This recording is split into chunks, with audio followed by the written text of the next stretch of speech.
back to Bluewater Auto Restoration for week 2 of our 2025 podcast. Oh, it's great to be here. We're diving deep into a real classic car enthusiast favorite, the LS engine.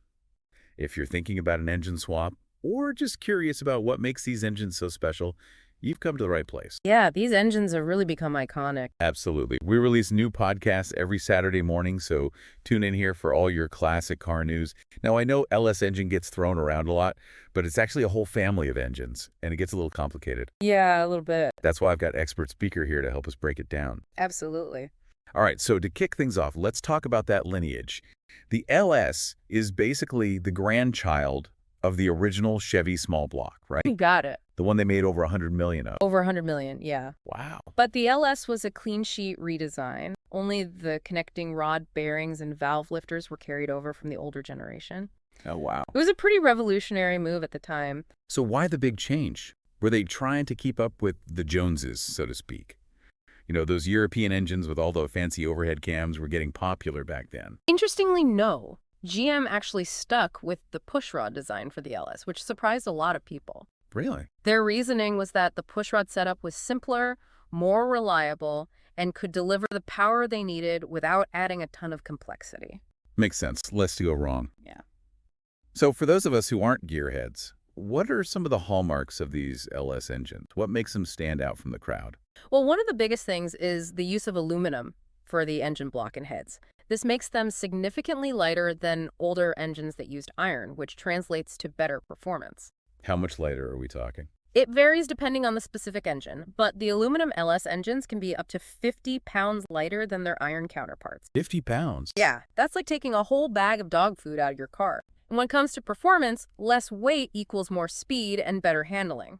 Okay, I'm starting to see why these engines are so popular. Lighter, simpler, powerful. Yeah. What else? Another key feature is the deep skirt block design. This basically means the block extends further down around the crankshaft, providing extra strength and rigidity. So it's built tough. Exactly. I get it. And then you've got things like long runner intake manifolds, which help produce a ton of low-end torque.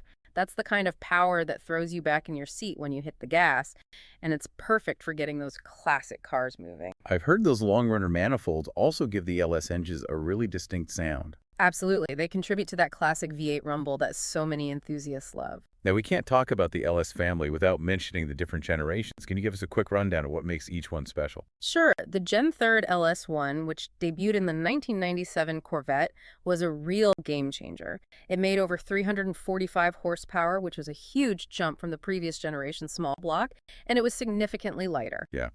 I bet that Corvette was a blast to drive. Oh, absolutely. Now, don't forget to check out Bluewater Auto Restoration's website. We've got a ton of resources for classic car enthusiasts, including more info on LS engines and swaps. That's right. So where were we? Yes, the different generations of LS engines. You were telling us about the Gen 3 LS1. Right. So after the LS1 came the Gen 4th, and things just got wilder from there. The LS7, which was featured in the Corvette Z06, was a 7-liter beast with titanium connecting rods and over 500 horsepower. Wow. They actually hand-built those engines. Talk about special... 1,200 horsepower. That's getting into supercar territory. It definitely was a performance powerhouse. And then you had the supercharged LS9, which cranked things up to over 600 horsepower. Oh my goodness. Absolutely insane. Okay, so I'm sensing a theme here. Each generation seems to up the ante in terms of power and performance. You're catching on. And then came the Gen V engines, which focused on things like direct injection and even more efficiency.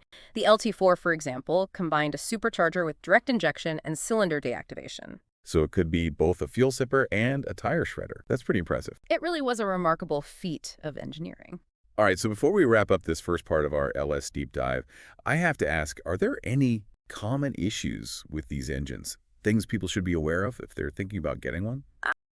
Well, like any engine family, there are a few things to watch out for. Some of the early models had what's known as piston slap when they were cold, but it usually went away as the engine warmed up. Okay.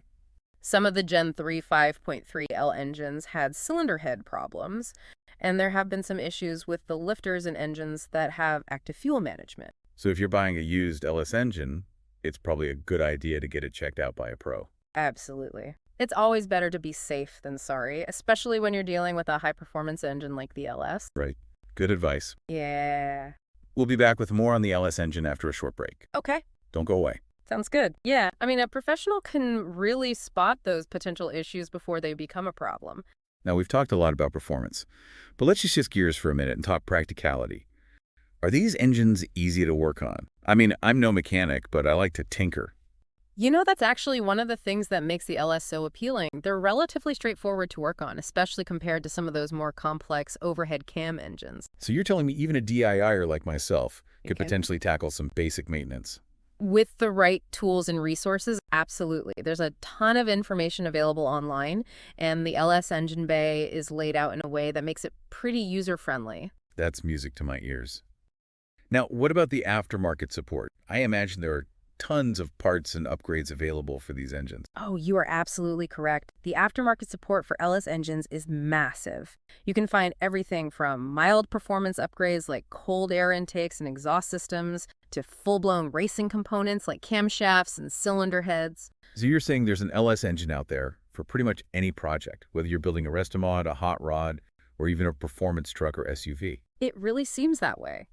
From mild to wild, there's an LS engine for everyone, and the aftermarket support is so vast that the customization options are almost limitless. That's incredible. So we've got power, reliability, practicality, and endless customization options. It's no wonder these LS engines have become so legendary.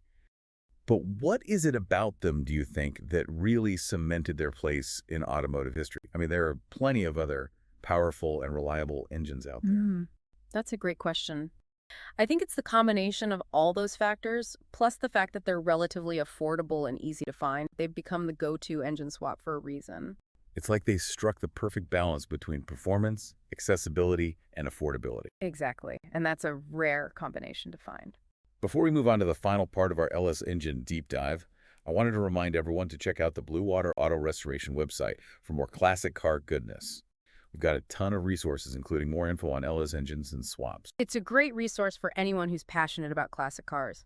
All right, so we've covered a lot of ground already, but I'm curious, from your perspective, what's the most fascinating aspect of the LS engine story?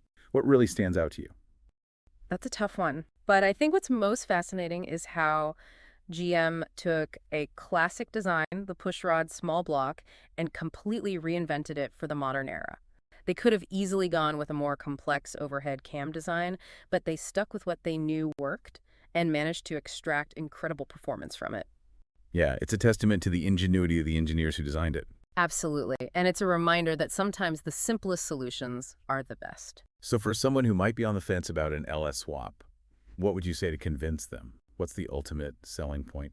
I'd say if you're looking for a powerful, reliable, and customizable engine for your project, the LS is hard to beat. It's a proven performer with a huge aftermarket following, and it's relatively easy to work on. Plus, there's just something special about having that classic V8 rumble under the hood of your car. It's the sound of American muscle. Ex- Well said. Now, you mentioned that the LS engine has a huge aftermarket following. Can you give us some specific examples of popular upgrades and modifications? What are some of the things people are doing to really push these engines to the limit? Oh man, where do I even begin? The possibilities are almost endless. But some of the most popular upgrades include things like upgrading the camshaft for more power, swapping out the intake manifold for better airflow, adding headers and a high-flow exhaust system, installing a bigger throttle body. And of course, there's always the option of adding forced induction with a supercharger or turbocharger. So whether you're looking for a mild performance boost or a full-blown race car, there's an LS build out there for you. Precisely. Now, I know we've been singing the praises of the LS engine all day, but are there any downsides? Are there any situations where it might not be the best choice for an engine swap? Well, like any engine, the LS has its limitations. For example, if you're building a lightweight sports car, the LS might not be the ideal choice because it is a relatively heavy engine, especially compared to some of the newer four-cylinder turbocharged engines. So it's not always the best option for every application. Right. And if you're looking for the absolute cutting edge in fuel efficiency, the LS might not be the way to go either. While it's no gas guzzler, there are more fuel-efficient options available, especially in the world of hybrid and electric vehicles. So it's important to weigh the pros and cons and choose the right engine for your specific needs. Exactly. All right, so we've talked about the pros, the cons, the upgrades, the different generations. What else is there to know about the LS engine? What haven't we covered yet? Well, one thing we haven't really touched on is the impact the LS engine has had on the automotive industry as a whole. It's not just a popular engine for hot rodders and classic car enthusiasts. It's also found its way into a wide variety of other vehicles, from trucks and SUVs to sports cars and even boats. Really? I didn't realize it was that versatile. Oh, yeah, it's become a favorite of engine swap enthusiasts and professional builders alike, and it's even spawned a whole subculture of LS-powered vehicles. That's amazing. It's like it's taken on a life of its own. It really has. So what do you think the future holds for the LS engine? Will it continue to be a popular choice for years to come? That's a good question. It's hard to say for sure, but I think the LS engine has a lot of life left in it. It's a proven performer with a huge following, and the aftermarket support is only getting stronger. And with the increasing popularity of electric vehicles, do you think the LS engine will eventually become obsolete? That's certainly a possibility, but I think the LS will always have a place in the hearts of car enthusiasts. There's just something about that V8 rumble that's hard to replicate with an electric motor. You're right about that. There's something visceral about the sound and feel of a powerful internal combustion engine. Exactly. It's an experience that's hard to describe, but you know it when you feel it. Well said. Well, I think we've covered just about everything there is to know about the LS engine. But before we wrap up this part of our deep dive, I wanted to ask you one final question. What's the one thing you wish more people knew about the LS engine? That's a good one. I think the one thing I wish more people knew about the LS engine is just how versatile it is. It's not just an engine for hot rods and muscle cars. It can be used in a wide variety of applications, and it's a great platform for both mild and wild builds. Like the Swiss Army knife of engines. Exactly. It can do it all. Well said. Well, I think that's a great place to end this part of our LS engine deep dives. We've covered a lot of ground, and I hope our listeners have gained a better understanding and appreciation for this iconic engine. I hope so too. And for anyone who wants to learn more about the LS engine, I encourage you to check out Bluewater Auto Restoration